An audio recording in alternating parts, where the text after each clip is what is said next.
Hello, today I'm going to braise some short ribs in red wine. I've browned the short ribs on all sides after having trimmed them, and the trimmings and some onion, leek, celery, mushroom, and carrot I've put in a shallow pan, the pan that I had browned the ribs in. And I'm going to add, well, I have added, a little bit of flour to that, and I'm browning everything, and then I'm going to douse it in red wine, bring it to a boil, and by doing so it will show me the consistency of the sauce, if you will, that the ribs are going to braise in. I have covered everything in red wine. There are 2 bottles of red wine.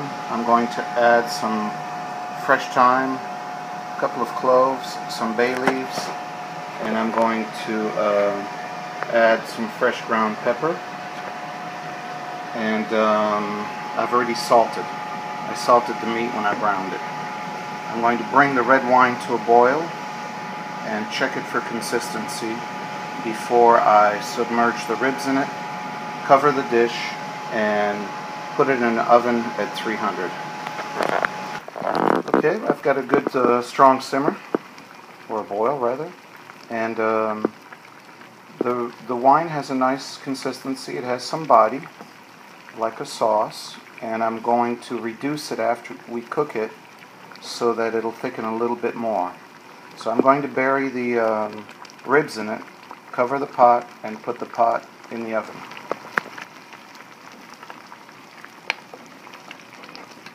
I'll keep the bone up to protect the meat. Okay, all the bones are in. Put the cover, and we'll put it in the oven at 300 for several hours. Okay, so these have been cooking since 1:30. It's 4:30. The first hour I baked them at 300, and then the last 2 hours I baked them. I lowered the heat to 200, and you can tell they're done because, as you can see, they're nice and soft when I squeeze them.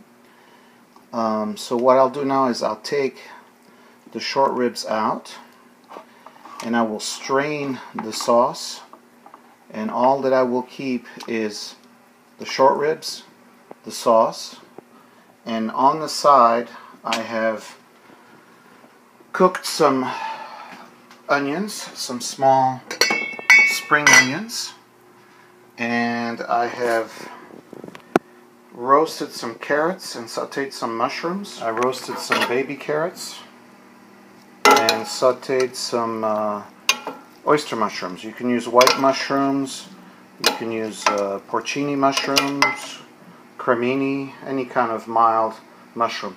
So I'm going to mix all that together, the strained sauce and the vegetable garnish.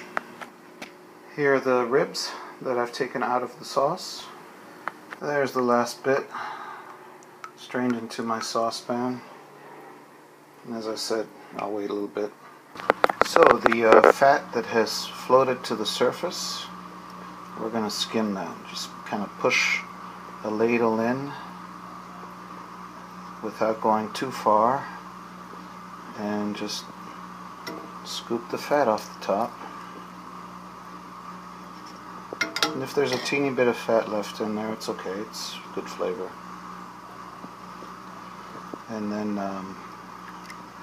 I'll bring this back to a simmer and thicken it up a little bit, and that'll be it.